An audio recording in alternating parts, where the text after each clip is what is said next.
sur Monaco Info. Au sommaire aujourd'hui. Nous débuterons ce journal avec la 3e édition de l'Euro Mini Jam. Nous nous rendrons sur les plages du Larvoto pour Bibliomère, une bibliothèque itinérante et ludique. José Sacré nous fera découvrir ensuite les musiques américaines avec le concert donné par l'Orchestre Philharmonique de Monte-Carlo au Palais Princier. Et puis nous refermerons ce journal avec de la pétanque, un événement festif qui a tenu en haleine l'allée Lazare Sovego vendredi soir. Nous ouvrons donc ce journal avec l'Euro Mini Jam en principauté. Il s'agit d'un rassemblement de guides et de scouts de petits États d'Europe. Lundi matin, le prince souverain s'est rendu au parc Princesse Antoinette, lieu d'accueil de cet événement. Le reportage d'Émilie Rousseau et de Serge Prémont. Le parc Princesse Antoinette a pris des allures de camp de scouts à l'occasion de la 3e édition de l'Euro Mini Jam. Après l'Islande en 2010, puis le Liechtenstein en 2013, c'est à Monaco que se déroule cette année ce rassemblement de guides et de scouts des petits États d'Europe, comprenez des pays ayant moins d'1 million d'habitants.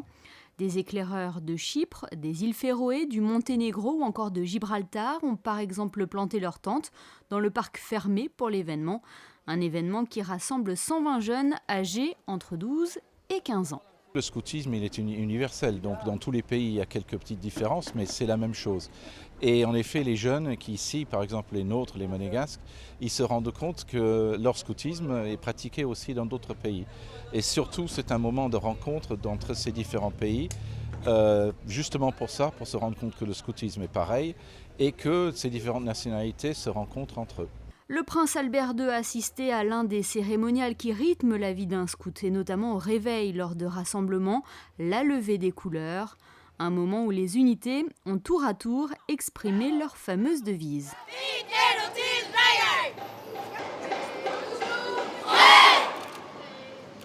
Les scouts, c'est 40 millions dans le monde. Alors il faut savoir, par exemple, les valeurs du scoutisme. Sur les astronautes qui sont allés à la Lune, il y en a 19, il y en avait 17 qui étaient scouts. Donc sur le Apollo 11 et Apollo 13, tous les équipages étaient des scouts. C'est une belle école de la vie. Bien tout à fait, ça apprend aux gens de penser aux autres, surtout c'est l'esprit d'équipe et de savoir de travailler ensemble. Contribuer au développement de ces jeunes, voilà l'un des principes du scoutisme qui véhicule de nombreuses valeurs. Pour moi, la signification de scoutisme, c'est comme une famille. Être ensemble, s'entraider, s'amuser, un peu comme ce que font les familles en fait. Pour moi, c'est être ensemble, comme si nous étions une famille, s'aider les uns et les autres, mais aussi aider les autres personnes. Je suis un scout et je tenais à participer à l'Euro Mini Jam. Je suis sûr que nous allons bien nous amuser. Ils attendent de se faire de nouvelles amies et surtout de découvrir de nouvelles cultures et d'apprendre comment les autres vivent et comment les autres personnes respectent le scoutisme dans leur pays et le vivent. Cette visite du prince Albert II sonnait comme le coup d'envoi de l'Euro Mini Jam. Au programme durant ces 5 jours, une chasse au trésor dans Monaco, de la voile, de la randonnée mais aussi du rafting, de quoi bien profiter ensemble de la région entre jeunes qui partagent les mêmes valeurs. Une bibliothèque itinérante et ludique a accueilli petits et grands vendredi sur la plage du Larvoto. Le temps d'une journée, Bibliomère a appris aux baigneurs les bons gestes pour protéger la mer Méditerranée tout en leur faisant découvrir les beautés marines de la Côte d'Azur. Il s'agit d'un reportage d'Alexandra Pani, de Louis Borgia et d'Alexandra Paolini. On pouvait les repérer grâce aux petits chapiteaux dressés pour l'occasion sur la plage. La bibliothèque itinérante a accosté sur le Larvoto pour la première fois. Son but, sensibiliser les usagers des plages aux problématiques liées à l'environnement marin et littoral. Une initiative du Centre de découverte du monde marin, soutenue en principauté par la direction de l'environnement. La direction de l'environnement a souhaité faire un essai cette année sur la plage du Larvoto, pour que les enfants puissent découvrir le monde marin, flore, faune. Donc ce sont des petits ateliers basés sur de la lecture aussi et également des petits conseils de sécurité concernant le soleil, les précautions qu'il est nécessaire de prendre. Des ateliers ludiques et gratuits qui étaient proposés tout au long de la journée. L'atelier se déroule sur 2 heures, de façon typique comme sur toutes les plages du littoral qui sont partenaires de cette démarche. À 1 heure où le soleil est le moins fort. Et pendant ce temps, les enfants peuvent dessiner et consulter des petites brochures. Et les animateurs leur expliquent qu'est-ce qu'ils peuvent trouver aussi sous l'eau, les espèces méditerranéennes, Posidonie, les tombants coralligènes, les mérous, enfin les espèces vraiment particulières de notre Méditerranée. Prochain rendez-vous Bibliomère ce mercredi à Beaulieu-sur-Mer sur la plage de la Petite Afrique et jeudi à Aise-sur-Mer sur la plage du Club Nautique. L'ensemble des événements sont à retrouver sur leur site internet. Dans le cadre des concerts donnés tout au long de l'été dans la cour d'honneur du Palais Princier, l'Orchestre Philharmonique de Monte-Carlo a donné un concert de musique américaine au programme des musiques de Gershwin et Bernstein sous la direction de Kazuki Yamada, un reportage de José Sacré.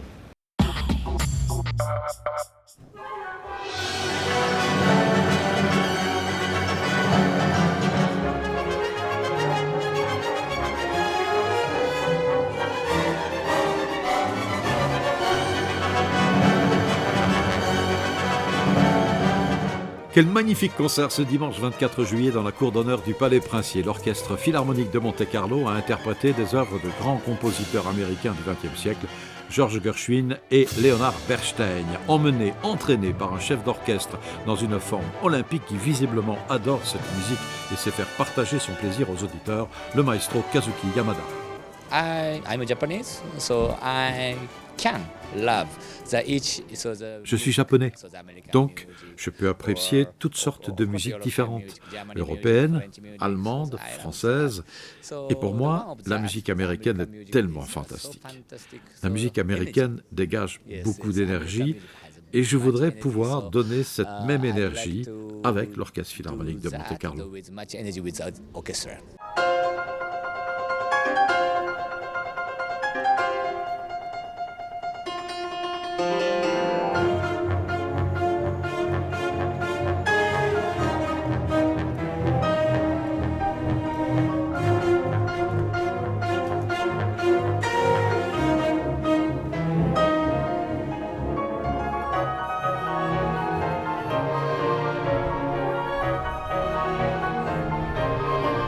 Au programme de ce concert, l'ouverture cubaine et le concerto pour piano et orchestre en fa majeur, interprété par le pianiste cubain Jorge Luis Prats, 2 œuvres de George Gershwin.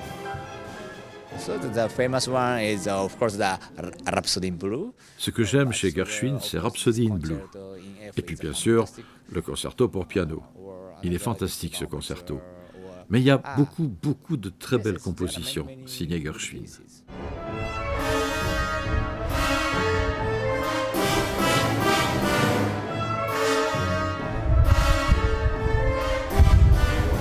Le concert s'est terminé par les danses symphoniques de West Side Story de Leonard Bernstein, une musique populaire de grande qualité où se mêlent émotions, rythmes et couleurs, parfaitement rendus par l'Orchestre Philharmonique de Monte-Carlo et son chef Kazuki Yamada.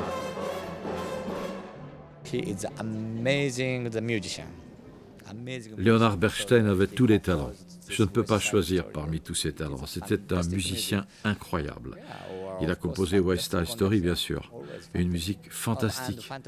C'était aussi un chef d'orchestre fantastique, et puis un professeur très talentueux, doué pour la communication.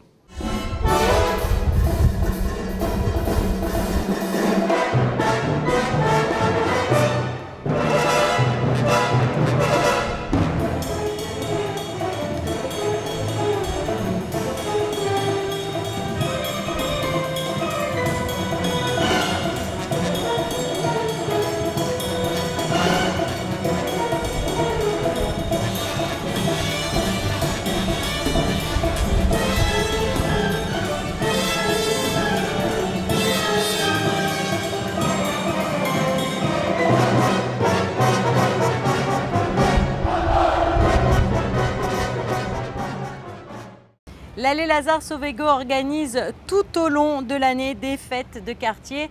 Voisins et amis se retrouvent au bord d'un verre dans une atmosphère festive. Cette fois, c'est autour d'un terrain de pétanque qu'ils se sont donné rendez-vous.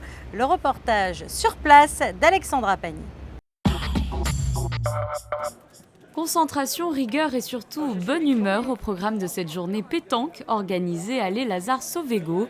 2 terrains de boules ont été aménagés pour l'occasion. Une belle estafette vintage tricolore vient compléter le décor. Il ne manquait plus que le bruit des cigales. Petits et grands se sont volontiers prêtés au jeu et n'ont pas hésité à chatouiller le cochonnet. Au début, je croyais, quand j'avais appris, je croyais qu'il fallait toucher la petite boule, mais en fait, c'est celui qui s'en rapproche le plus. C'est sympa, il y a une bonne ambiance. L'Allée Lazare Sauvégo, quand même, pour jouer aux boules, c'est quand même original. Donc moi, j'aime bien le concept. Je ne sais pas si ça pourra se reproduire, mais en tout cas, c'est un bon moment. Il y a du monde, tout le monde est content. Et on n'arrive pas à se faire déloger parce que pour l'instant on gagne, donc c'est cool. C'est la deuxième partie et c'est vraiment super agréable de pouvoir jouer aux boules tout en étant dans Monaco, sans aller à la campagne ou dans des endroits particuliers. Je trouve que c'est une initiative vraiment bien qu'il faudrait renouveler à l'occasion, vraiment agréable. Cette journée était organisée à l'initiative de l'un des restaurateurs du quartier. Son objectif, dynamiser le quotidien de cette rue piétonne très familiale. C'est à la Bonne Franquette, à l'Amitié. On a 2 staffs de la boulisterie qui sont là pour gérer un petit peu les parties. Il y a 5 € d'inscription et vous avez un verre offert à chaque fois que vous gagnez. Et c'est surtout d'avoir créé dans ce quartier un lien entre tous les habitants, que ce soit, là c'est des bars d'immeubles des domaines, donc ce sont des gens qui habitent à l'année, et d'avoir fait ça pour eux. En fait, on n'a pas cherché à chiffrer la recette ou quoi que ce soit. On s'est dit on le fait parce que c'est fédérateur, c'est amical, c'est fraternel, et donc tout le monde vient, joue. L'Allée Lazare Sauvégo est devenue une zone totalement piétonne en 2013. De nombreuses boutiques y ont vu le jour depuis. Ce quartier familial ne demande aujourd'hui qu'à attirer plus de monde. Et puis sinon, dans le reste de l'actualité en principauté. Dans le cadre du congrès GIN Monaco qui s'est tenu en juin dernier en Principauté, des sessions de simulation chirurgicale virtuelle ont été organisées à l'intention des chirurgiens juniors, permettant à ces futurs chirurgiens de s'entraîner dans les conditions d'une vraie opération avec du vrai matériel sur un patient virtuel. Offert par les sociétés de matériel chirurgical, ce matériel utilisé dans ce congrès a été remis aux Petites Sœurs des Pauvres pour leur action caritative. Les Petites Sœurs des Pauvres s'occupent un peu partout dans le monde de l'accueil et des soins des personnes âgées, pauvres et isolées. Aujourd'hui, elles opèrent dans 31 pays et elles sont au total 2200 petites sœurs partout dans le monde. Du football à présent avec les U19 et le joueur de l'AS Monaco, Kylian Mbappé, qui sont ressortis vainqueurs du match qui les opposait dimanche à l'Italie en finale de l'Euro. Le score 4-0. Et puis sinon, passons en revue votre carte météorologique. Découvrez la météo avec la galerie Mogadam, tapis persan classique et contemporain. Mardi sera une belle journée avec des chaleurs de plein été, comptez 29 degrés au meilleur moment de l'après-midi. Mercredi, maintien du temps sec et chaud, les températures resteront quant à elles stationnaires. Jeudi, le temps sera toujours au beau fixe. Vendredi, un ciel bleu et des températures à la hausse. Vous avez découvert la météo avec la galerie Mogadam, tapis persan classique et contemporain. Je vous propose à présent de nous quitter avec les plus belles images du gala de la Croix-Rouge, une soirée qui a été organisée samedi soir à la Salle des Étoiles et à laquelle participaient de nombreuses personnalités. À bientôt.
Et merci à tous d'être avec nous pour ce 68e gala de la Croix-Rouge monégasque.